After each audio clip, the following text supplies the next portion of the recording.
Step by step गुजार तो रहा है परमेश्वर।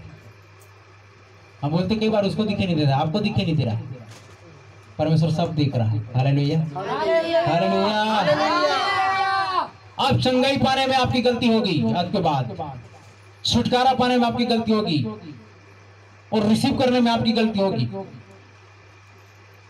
आपका हो प्रार्थना अपनी जगह है, प्रभु अपनी जगह है। क्या आप अपनी जगह हो कि रिमूव हो गए, सरक गए हो? तीसरा खंड, तीसरा स्टेप, बड़े बड़े गट्ठर वाला होता है वो क्या करेगा? और ज्यादा चुभेगा। बड़े बड़े लकड़ियों वाला होगा ना वो तो, क्योंकि बड़े बड़े लकड़ी, उसके बाद में छोटी लकड़ियां, उसके बाद में रोएदार हट गया, छोटी लकड़ियां हट गई, अब बड़ा गट्ठर है वो तो और चुभ रहा है, वो तो और दर्द कर रहा है। क्यों? क्योंकि अब तो जवान होने का समय है। Hallelujah, hallelujah. ये जवान होने के समय में जब तक वो मेहनत नहीं करेगा तो बुढ़ापे में क्या वो कर पाएगा? क्योंकि जवानी के समय में ऐसा उसको आदत नहीं लगी, ऐसा उसको मेहनत करने का आदत नहीं हुआ, तो बुजुर्ग अवस्था में और क्या करेगा वो? फिर वो गालियां देना शुरू करता है। ये हमारी माँ, हमारे पिता हमें फिर क्या कर दिए हैं? ये जख्मों वाले बिस्तर को दिए, जिससे हमारा पैर चुभ रहा है, जिससे हमारा बॉडी दर्द कर रहा है, जिससे हमारी परेशानियां बढ़ गई हैं, तकलीफ बढ़ गया है। क्योंकि इससे पहले क्या था? रोएदार में और छोटी लकड़ियों में लेटने का आदत हो गया था। अब तो बड़ी बड़ी लकड़ियां हैं जो दर्द कर रहा है। क्यों? इसके बाद परमेश्वर चाहता है एक और अगला स्टेप है, जिसमें फिर वो क्या करता है पता है?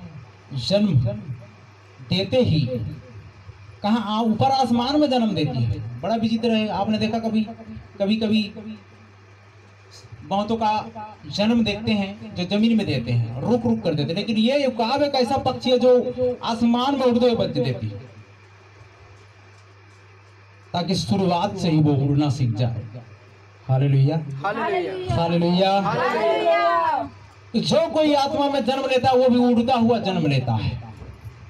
याद रखिए, आप उसको शारीरिक रीति से तुलनात्मक दृष्टिकोण से देखते रहेंगे तो नहीं हो पाएगा।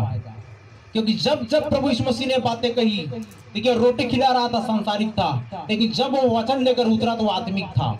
और आत्मिकता के समय में सारे लोगों ने क्या कर दिया? वापस लौट गए। भोजन खाने के समय भीड़ थी, चंगाई पाने के समय भीड़ थी, छुटकारा पाने के समय भीड़ थी, चमत्कार देखने के समय भीड़ था, लेकिन जब वो सुसमाचार को लेकर उतरा तो सारी भीड़ खाली हो गई। क्यों? ये संसार के लोग ऐसे हैं।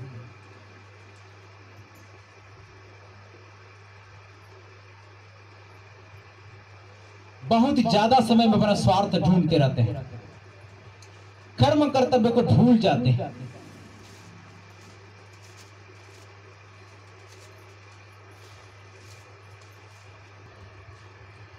कितनी बातों की शिकायत को लेकर मैं परमेश्वर के पास जाऊंगा। आप शिकायत लेकर मेरे पास आते हो, मैं इतना शिकायत लेकर परमेश्वर के पास जाऊंगा तो कितना दिन टिकोगे?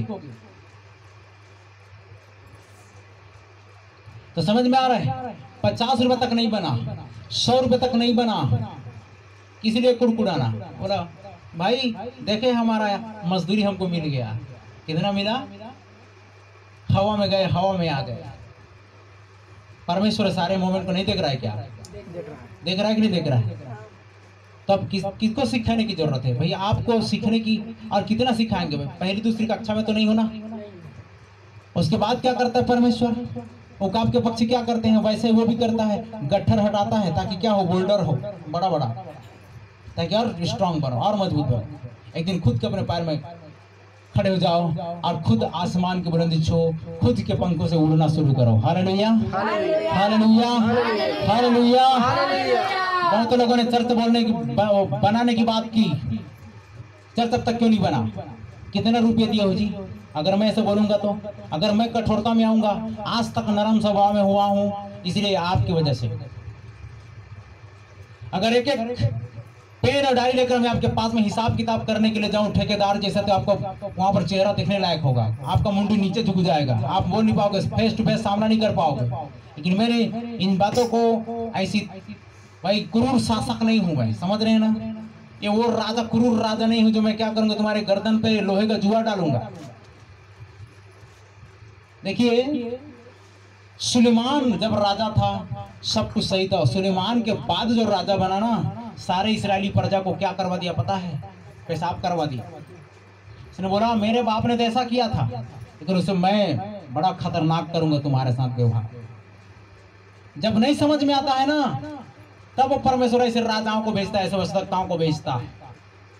और यहां पर गनीमत है, कोई ऐसा प्रोफेसी करने वाला है नहीं, ऐसा कोई वस्तुता है नहीं जो क्या करेगा, डांट फटकार करेगा आकर।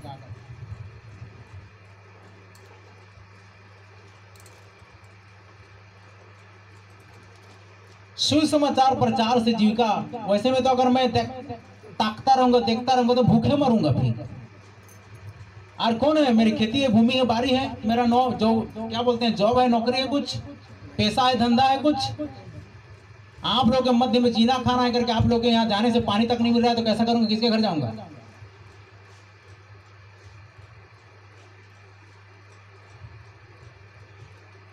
अब कमी घटी की बात आती है भाई, आप अपनी कमी घटी में जो भी है उसी में परमेश्वर को खुश करना नहीं जान रहे, तो जब भरपूरी देगा तो क्या खुश करना जान पाओगे?